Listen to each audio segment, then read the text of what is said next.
사실 이런 걸 좋아하는 사람이 어디 있겠냐만 이런 일을 당하면 유독 못 견디고 화병이 생겨서 스스로 고생하는 타입인데요.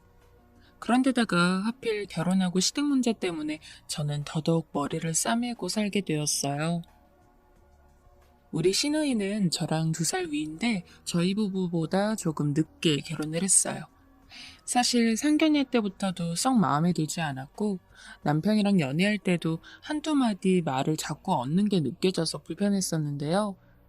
저희가 신혼생활할 때 계속 간섭하는 게 느껴져 그걸로 남편이랑 초반에 엄청 다퉜어요. 시누이만 없으면 우리 부부가 싸울 일은 많지 않을 것 같다는 생각이 들 정도였죠. 그러던 차에 시누이는 결혼을 하게 되었고 연애를 그리 오래 해보지 않은 상태로 하게 된 거라 상대를 얼마나 잘 아는지 좀 불안하더라고요. 그런데 어차피 내일도 아니고 본인 인생 본인이 알아서 살겠지 싶어 신경을 안 쓰려고 했어요.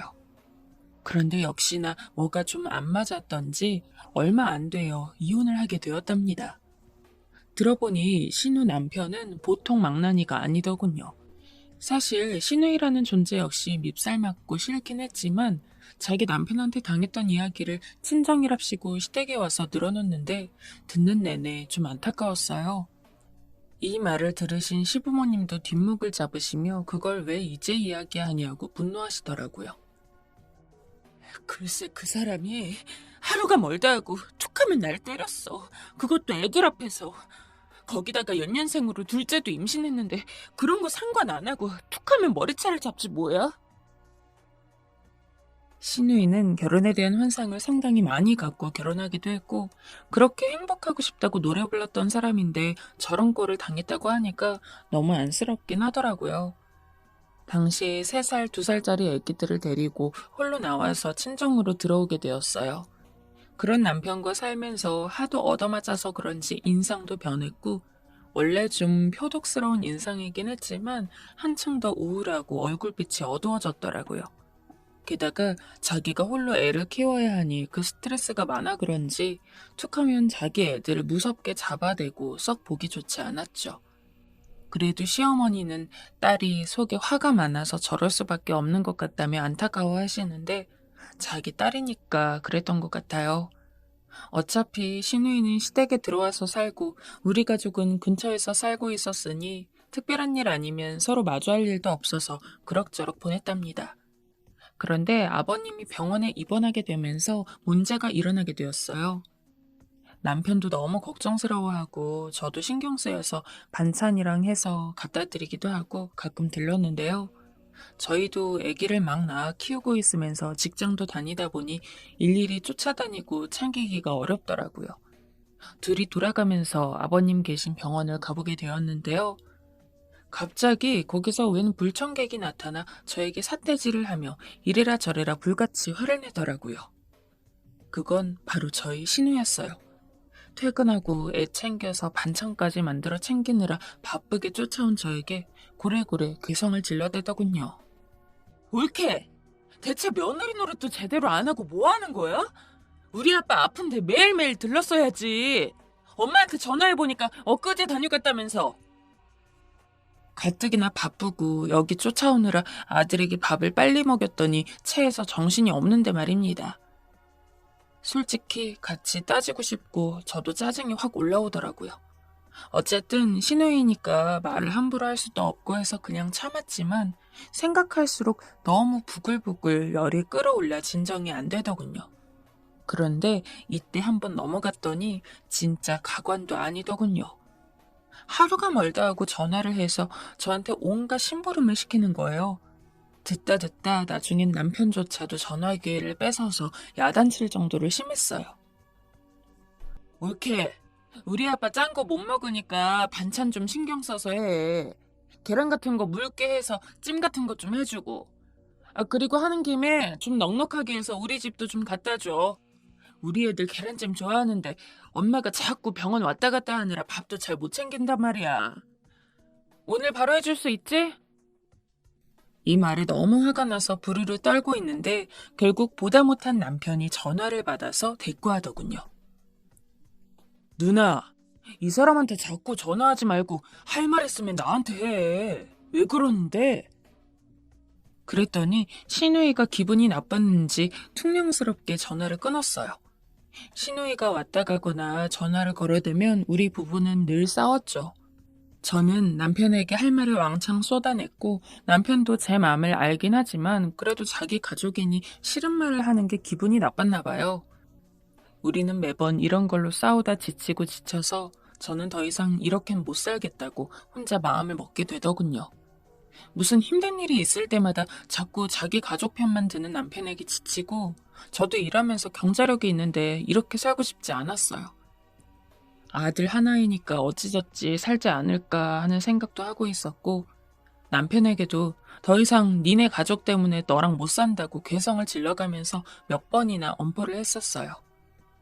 그런데 그러던 중 믿을 수 없는 사고가 터지게 되었고 한 며칠간 우리 집에는 침묵만이 돌았습니다.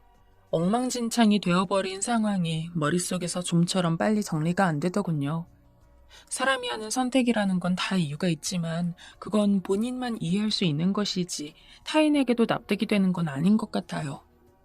그렇게 저를 못살게 굴고 매일 전화하거나 찾아와서 쪼아대던 시누이가 눈앞에서 갑자기 사라진 것입니다. 그것도 종적을 감췄다기보다는 제 눈앞에서 생을 등진 것을 보게 되어버렸으니 보통 충격이 아니었어요. 당시 저도 겨우 30대였는데 그런 사고를 눈으로 본 적이 없어 얼마나 놀랐는지. 그리고 그게 내 가깝게 닿아 있는 인연인 사람이다 보니 그 인상이 너무 선명하게 남아버렸어요. 그날 저는 퇴근하고 집에 와서 애를 씻기고 있는데 갑자기 어머니의 울음 섞인 전화가 걸려와서 놀랐죠. 그런데 이상하게 아무 말씀도 안 하고 흐느끼기만 하시는데 이런 느낌이 너무 쎄해서 시댁으로 뛰어가게 되었어요. 집 문도 열려있고 어머니도 안 보이셔서 안으로 들어갔더니 어머니는 망연자실한 눈으로 빈 방을 보고 계시더군요. 완전히 넋을 잃은 사람처럼 초점이 흐려져 멍하니 앉아 있었습니다. 조카들은 절 보자마자 겁에 질린 얼굴로 쫓아오더니 제 다리에 매달려 엉엉 울어대는데 분위기가 너무 좋지 않았어요. 어두컴컴한 방을 바라보고 있는 어머니의 표정은 정말 너무나 공허하고 무서운 아무것도 없이 비어 보이더군요. 겨우 침을 꿀꺽 삼키고 가까이 다가갔는데 방 안의 모습을 보고 저도 그대로 숨이 멎을 지경이었죠. 신우와 나 사이에 이젠 두 번 다시 돌이킬 수 없는 거리가 있음을 눈으로 확인하게 된 것입니다. 몇 초간 말도 못하고 서 있었는데 조금 정신이 들고 나니 그제서야 옆에 있는 애기들이 눈에 보이더군요. 눈앞에 보이는 신우의 비통한 모습이 내 눈에도 이렇게 따갑고 아플 지경으로 충격적인데 이걸 애들 눈에 담게 할 수 없어 그대로 옆에 있던 엷은 이불을 던져 애들 눈을 가렸어요. 그리고 꼭 껴안고 애들을 쓱쓱 밀고 가면서 안방으로 보내놓았습니다. 눈을 가렸던 이불을 벗기자 눈물범벅이 된 조카들, 그리고 영문도 모르고 저를 쳐다보며 짜증스러워하는 아들을 보니 왜 그렇게 애들이 안쓰럽고 불쌍한지 저도 그제서야 울음이 터져나오려고 하더군요. 목이 메어 견딜 수 없었지만 겨우 나오는 목소리로 말했어요. 애들아, 여기 잠깐 있어. 안방에서 잠깐만 있어. 그리고 문을 겨우 살짝 닫았어요. 아무것도 못하고 서 계신 어머니 옆에 갈 자신이 없어서 저는 온몸에 쥐가 난 상태로 겨우 기어가 남편에게 전화를 걸었습니다. 남편은 얼마 안 되어 도착했고 완전 참혹하고 비참한 얼굴이 되어 자기 누나의 모습을 확인하는데 그 모습이 얼마나 가련하고 서글프던지 아무 말도 나오지 않았어요. 어머니와 저는 넋이 나가 있는데 남편은 최대한 침착하려 애썼습니다. 바로 당장 119를 불러 신우를 병원으로 데려갔어요.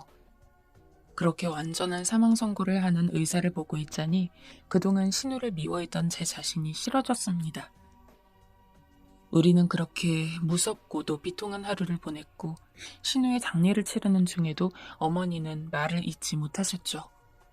저부터도 신우 영정사진을 보는데 도대체가 기가 막혀서 말이 안 나오고 신우가 마지막으로 적어둔 삐뚤빼뚤한 글씨의 메모를 보니 생사를 쥐어뜯듯 아파서 견딜 수가 없었어요. 메모 내용을 대략 보니 그냥 자기는 모든 게 다 힘들고 괴로웠다고 적혀 있더군요. 불행한 결혼을 해서 애들까지 많이 낳아버린 자신의 인생이 너무 혐오스럽다. 멋대로 굴어서 옳기가 많이 힘들었겠지만 마지막까지 민폐를 끼치게 되었다. 우리 애들 좀 부탁한다. 이런 식으로요. 어떻게 자기 애를 하나도 아니고 둘을 놔둔 채 이렇게 등질 수 있는지 너무나 모질게 느껴지면서도 그 정도로 자기 자신밖에 생각할 수 없었구나 싶어 한편으론 인간의 입장에서 가련하게 느껴지기도 했어요. 하지만 이런 감정들을 생각하고 있을 시간이 사실 썩 길지 않았던 게 신우이가 자기 아이들의 이후를 우리에게 부탁했기 때문이에요. 상황은 무척 가슴 아프고 안쓰러웠으나 저와 남편의 벌이도 마땅치 않아 맞벌이를 하고 있는 판국에 애 셋을 같이 키우기란 참 난감한 상황이었죠. 남은 어머니와 아버님 그리고 남편의 상황은 너무나 안쓰럽고 가슴 아팠고 엄마를 순식간에 잃어버린 조카들도 불쌍했지만 이런 감정만으로 맡을 순 없는 것이었어요. 그렇게 맡았다가 되려 원수가 되는 상황들을 어린 시절에 적지 않게 몇 번 봐왔기에 쉽게 남의 자식들을 품에 안을 수가 없었어요. 어머니가 키우시는 것도 사실상 무리였고 남편한테 보육원, 고아원 같은 곳 이야기를 꺼냈는데 이렇다 싶은 말도 못한 채 머리를 싸매고 있는 모습을 보니 저도 참 숨이 막히더군요. 결국 참다 못해 이럴 거면 조카들 친아빠라도 좀 찾아서 해결을 보자 했어요. 죽이 되든 밥이 되든 자기 애들인데 어떻게든 되지 않겠나 싶었거든요. 결국 못 이기는 척 함께 알아본 남편과 저는 또다시 절망하게 되었어요. 전 남편은 교도소에 들어가 있는 상황이라 자기 친자식들을 돌볼 수 있는 상황도 아니었고 혐의도 참 끔찍한 것으로 걸려있더군요. 도저히 상종하고 싶지 않은 범죄를 저지르고 가버린 신우의 전 남편을 보니 그제서야 저런 걸 남편이라고 두고 애를 낳아서 홀로 키우다가 숨을 거둔 신우이가 애처롭게 느껴졌어요. 그날 저는 집에 돌아와 밤새도록 거실에 앉아 잠을 잘 수 없었고 머리가 너무 아파서 다음날 출근도 못했어요. 우락부락한 얼굴로 살기 어린 눈빛을 띠며 자기 자식인지 아닌지 어떻게 아냐고 으르렁대던 신우의 전 남편. 그리고 아무것도 모른 채 자기 엄마의 죽음을 눈으로 봐버려서 충격에 빠진 조카들 둘을 보니 얘네들을 아무도 못 만난다면 고아원에 보내는 수밖에 없었습니다. 그런데 제 가슴엔 큰 뼈라도 걸린 듯 턱 막혀서 어떤 방향으로 생각해도 개운하지 않은 거예요. 어머니도 당분간 병원에서 주무시고 계시는 중이고 마음도 못 추스린 상태라 우리 집에 조카들을 데려왔고 작디 작은 아들 방에서 애 셋을 함께 재우고 있었는데요. 그날 내내 밤을 지새우던 중 그냥 한번 애들 잘 자는지 보려고 방에 들어가 봤어요. 그런데 문을 열어보니 그 작은 방에서 옹기종기 부여잡고 다리를 엉켜가며 같이 누워있는 아이들을 보니 참 마음이 안 좋더군요. 저희는 신우이보다 아이를 늦게 낳아서 한두 살 정도 차이가 나는데 그래도 얘네들이 형이고 누나랍시고 예뻐하고 끌고 놀아주는 모양이 썩 싫진 않았어요. 큰 조카가 우리 아들을 끌어안고 자고 있는데 제 엄마가 그렇게 간 걸 보고 며칠을 목이 쉬도록 울어대느라 코가 완전 막혀버려서 숨도 잘 못 쉬고 있는 걸 보니 이날 유독 애처롭게 느껴졌죠. 누가 보면 진짜 저보고 미쳤다고 할 테고 실제로 주변에서 친구들이나 아는 아기 엄마들, 회사 동료분들도 다 속도 없고 정신 나갔다고 했던 결정이었지만 결국 저는 마음을 굳히게 되었죠. 결국 신우의 애들을 그냥 우리가 맡기로 결심한 것입니다. 꼬박 밤을 새고 눈에 핏줄이 터질 정도로 벌게진 제가 남편에게 이 말을 했더니 무척 혼란스러워 보였어요. 우리는 이혼 얘기가 적잖이 오가던 때였고 그러던 차에 신우 사건으로 인해 잠깐 멈춰있던 때였거든요. 결혼 생활도 그대로 유지하는 데다가 조카들까지 거두겠다고 하니 남편은 이러다가 또 모든 걸 다 원망하고 부수거나 최악의 관계가 될 것을 염려하는 듯 했어요. 당신 그거 안 될 거야. 힘들 거야. 지금 들어오는 감정에 휘둘리지 말고 나도 솔직히 정말 죽고 싶을 정도로 힘들지만 선우랑 준우는 다른 곳에 보내자. 순간 저도 그 말에 흔들려 답을 못했고 그럼 일단 며칠 좀 더 있어 보자고 하고 혼자 많은 생각을 했어요. 그리고 속으로 스스로에게 많은 질문을 했죠. 기도도 해보고 별 생각 다 했지만 결론은 하나뿐이었고 그걸 결정해야 제가 앞으로 나아갈 수 있을 것 같더군요. 정말 이해할 수 없는 상황이지만 결심을 굳히게 된 쯤까지 가게 되니 이상하게 그렇게 미우면서도 불쌍하고 때론 증오스러웠던 신우에 대한 생각이 백지처럼 하얘지는 것 같았어요. 머릿속엔 증오도 무엇도 안쓰러움도 아무것도 없는 공백 상태가 되더군요.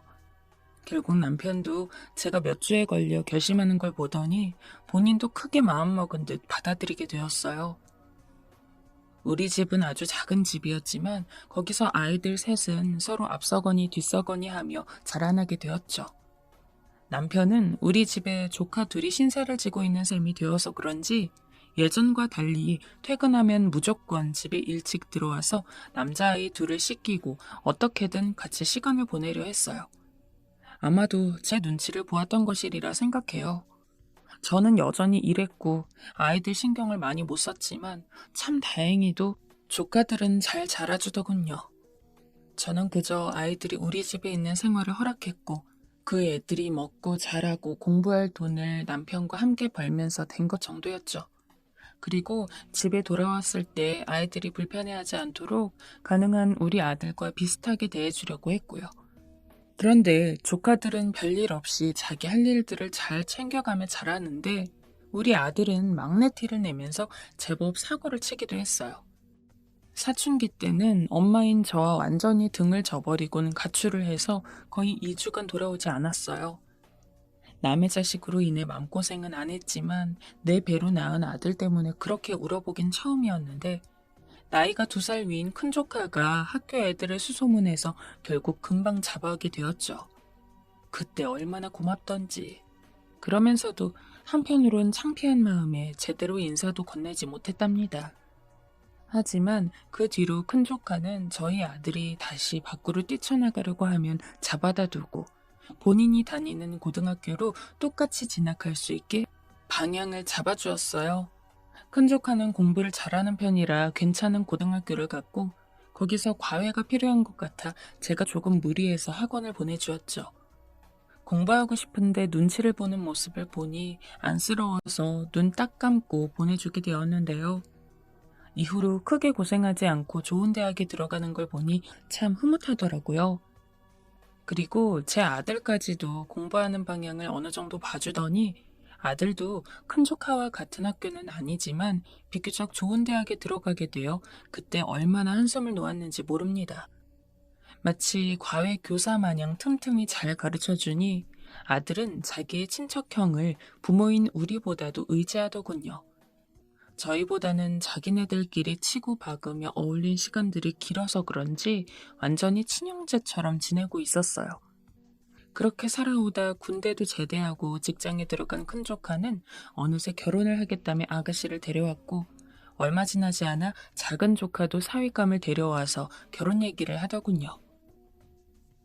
참 기특하게도 둘은 결혼해서 각자 아기를 낳을 때까지 저희에게 50만 원씩 용돈을 보내왔답니다.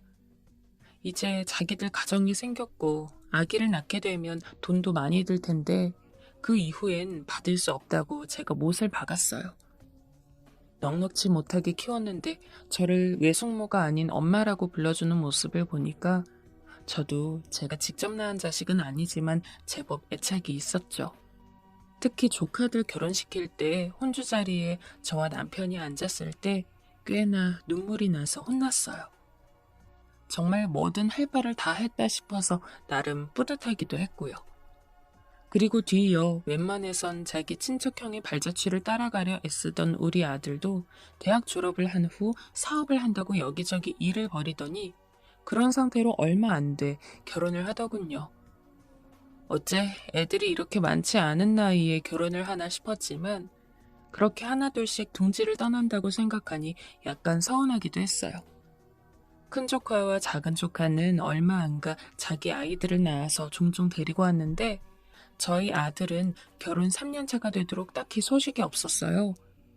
그것도 순리대로 되겠지 하고 기다리던 중 저는 하늘이 두 쪽으로 쪼개지는 듯한 연락을 받게 되었습니다. 저는 다시는 이런 일과 연관되는 어떤 연락도 받고 싶지 않았고, 제가 그간 누구에게도 털어놓지 않았지만 나름 신우가 세상을 등진 모습을 보았던 시기의 충격은 여전히 남아서 가끔 극심한 우울증으로 툭툭 튀어나올 때가 있었어요. 신우의 죽음이 슬퍼서라기보단 가까운 누군가가 스스로 세상을 등졌다는 것, 한 인간이 숨졌다는 것을 직접 확인한 것에 대한 쇼크였거든요. 이걸 다신 겪지 않길 바랐는데 이날 제 앞으로 너무나 무섭고 두려운 문자가 도착한 것입니다.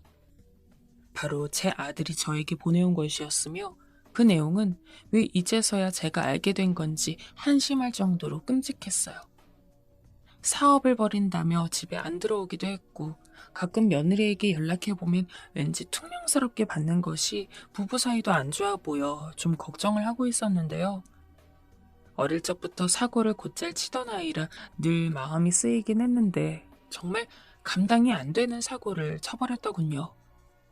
여기저기 빚을 얻고 그걸 메꾸겠다고 이상한 곳까지 손을 대다 보니 그러면서 쌓인 빚이 무려 15억이라는 것입니다.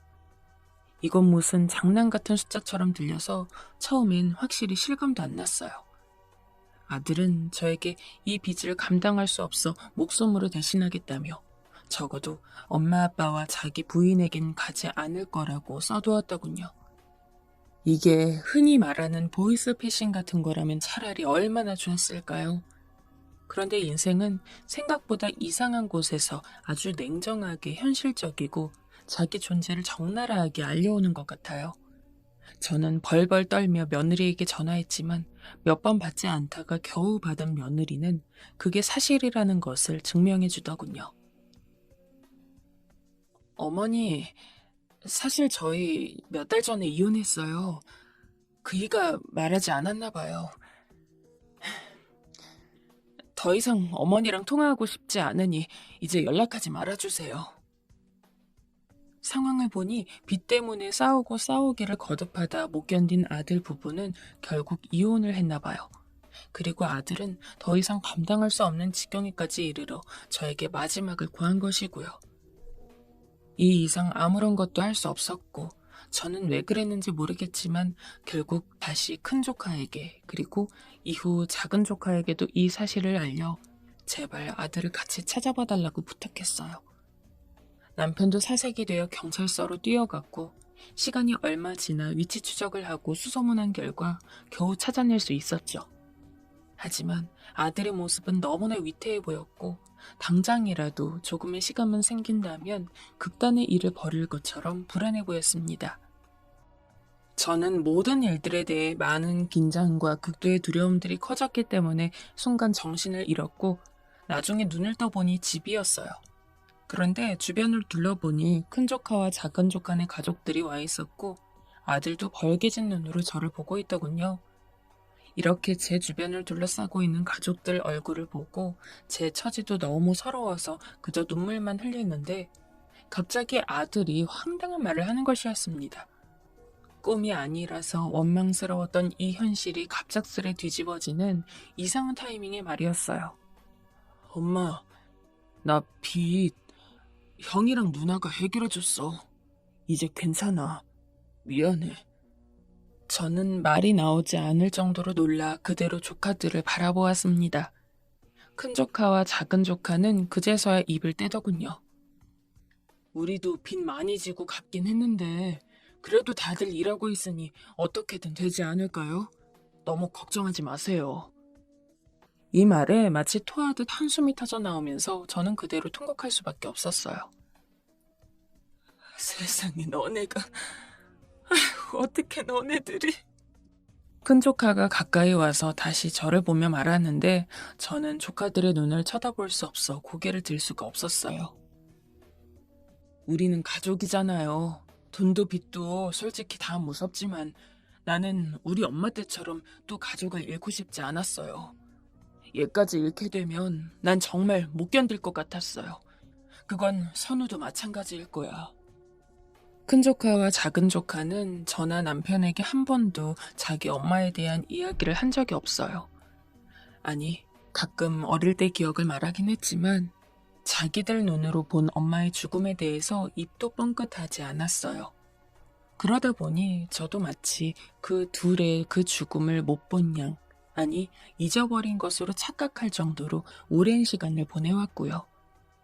그런데 둘이 내색을 하지 않고 견뎌내고 있었을 뿐 그 상처는 아이들 가슴에 크게 남아있던 것이에요. 어른이었던 저도 그게 회복이 안 되고 있는데 애들은 어땠을까요? 그리고 그때의 기억을 또 경험할 수 없어 함께 자라온 제 아들을 진짜 가족이라 여기며 마치 진짜 가족을 잃는 듯한 아픔으로 이 상황을 해결하려고 했던 모습을 보니 너무 가슴이 아파왔어요.